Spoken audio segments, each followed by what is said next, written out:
নিরামিষের দিন ফ্রিজ খুলে দেখলাম সবজিপাতি কিছুই নেই বলতে গেলে। তারপর মনে পড়লো যে না, একটু একটু সয়াবিন তো রয়েছে। কিন্তু তারপর হঠাৎ মনে পড়লো যে বাবা তো সয়াবিন খেতে পছন্দই করে না। তাহলে কি করা যায়? ভাবতে না ভাবতেই একটা নতুন আইডিয়া মাথায় এলো। ভাবলাম এরকমভাবে সয়াবিন বানিয়ে দেখি কেমন লাগে। হয়তো বাবা বুঝতেই পারবে না, আর বাড়ির সবাইও ঠিকঠাক করে খেয়ে নেবে। যেমন ভাবা সেরকম কাজ। সয়াবিনগুলোকে সেদ্ধ করতে বসিয়ে দিলাম একটু নুন দিয়ে। তারপর সয়াবিনগুলোকে জল থেকে তুলে ভালো করে হাত দিয়ে চেপে চেপে ঠান্ডা জলে ধুয়ে নিলাম। তারপর একটা মিক্সার গ্রাইন্ডার জারে একটু মৌরি, আদা আর কাঁচা লঙ্কা এরকমভাবে প্রথমে বেটে নিলাম। তারপর সেদ্ধ করে রাখা সয়াবিনগুলো দিয়ে সয়াবিনগুলোকেও একদম পেস্ট বানিয়ে নিলাম। এই সয়াবিনের পেস্টটাকে একটা বাটির মধ্যে নিয়ে নিলাম, আর বাকি যে সয়াবিনগুলো ছিল সেগুলোকেও একই রকমভাবে পেস্ট বানিয়ে নিলাম। তারপর এই সয়াবিনের পেস্টটার মধ্যে অ্যাড করে দিলাম সেদ্ধ করা আলু। আগের থেকে আলু সেদ্ধ করে ঠান্ডা করে রেখেছিলাম, সেটাকে এরকম গ্রেটার দিয়ে এর মধ্যে মিশিয়ে দিলাম। দুটো মিডিয়াম সাইজের আলু নিয়েছিলাম।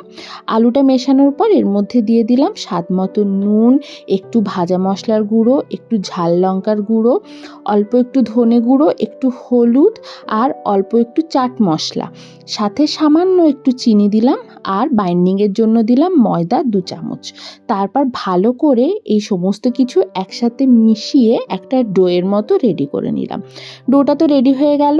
এরপর হাতের মধ্যে তেল মাখিয়ে নিয়ে গোল্লা গোল্লা করে পাকিয়ে নিলাম এই ডোগুলোকে। ছোট ছোট বলের আকার যেরকম হয় ঠিক সেরকমভাবে। তবে এর মধ্যে হাত দিয়ে চেপে চেপে অল্প একটু বাদামের কুচি আর কিশমিশ দিয়ে তারপর এরকমভাবে গোল্লা পাকালাম, যাতে যখন এই বলগুলো খাওয়া হবে তখন মুখের মধ্যে একটু বাদাম আর কিশমিশ পড়ে, তাহলে সেটা খেতে ভালো লাগবে। তারপর এগুলোকে তেলের মধ্যে ভেজে নিলাম। তেলের মধ্যে ভাজার সময় ফ্লেম একদম মিডিয়াম টু লোতে রেখে একটু সময় নিয়ে উল্টে পাল্টে ভাজতে হবে।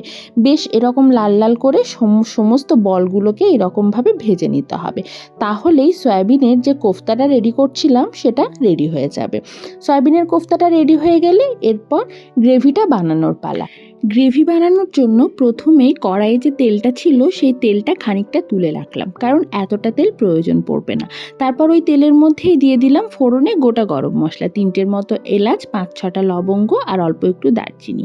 তারপর আগের থেকে 1 ইঞ্চি আদা, 3-4টে কাঁচা লঙ্কা পেস্ট করে রেখেছিলাম, সেই আদা কাঁচা লঙ্কার পেস্টটা দিয়ে একটুক্ষণ নাড়িয়ে চাড়িয়ে নিলাম। তারপর এর মধ্যে কিছু মশলা অ্যাড করেছিলাম।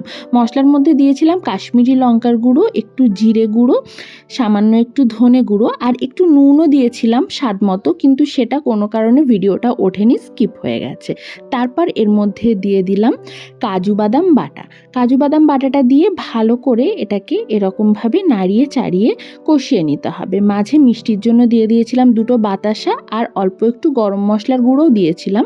তারপর খুব ভালো করে ঢাকা দিয়ে এটাকে কষিয়ে নেব যতক্ষণ না এটা থেকে সুন্দরভাবে তেল ছেড়ে আসে। এখন দেখো কি সুন্দর তেল ছেড়ে এসছে। এই অবস্থায় এর মধ্যে দিয়ে দেব ফেটানো টক দই। টক দইটা দেওয়ার পর মিক্সির বাটিটা ধুয়ে একটু জলও দিয়ে দিলাম, আর তারপর সব কিছু ভালো করে মিশিয়ে আরও একবার এটাকে কষিয়ে নেব যতক্ষণ না আবার আরেকবার তেল ভেসে ওঠে এই গ্রেভিটা থেকে। গ্রেভিটা থেকে যখন এরকম সুন্দর তেল ভেসে উঠবে তখন এর মধ্যে অ্যাড করে দেব 1 চামচের মতো কেওড়া জল। যদি কেওড়া জল না থাকে তাহলে এই জায়গায় ঘি আর গরম মশলাও অ্যাড করতে পারো, তবে কেওড়া জল অ্যাড করলে এটা স্বাদ সত্যিই রাজকীয় হয়ে ওঠে। ভালো করে কেওড়া জলটা মিশিয়ে নেওয়ার পর গ্যাসের ফ্লেম একদম লোতে করে ভেজে রাখা কোফতাগুলো এর মধ্যে দিয়ে দেব, আর তারপর কোফতাগুলোকে একটু নাড়াচাড়া করে গ্রেভির সাথে মিশিয়ে নেব। আমি কিন্তু ফোটাইনি কোফতাগুলোকে, একটুক্ষণ এরকমভাবে ঢাকা দিয়ে স্ট্যান্ডিং টাইমে রেখে দিয়েছিলাম, মোটামুটি মিনিট 10 থেকে 15। তারপর এটাকে গরম গরম রুটির সাথে সার্ভ করেছিলাম।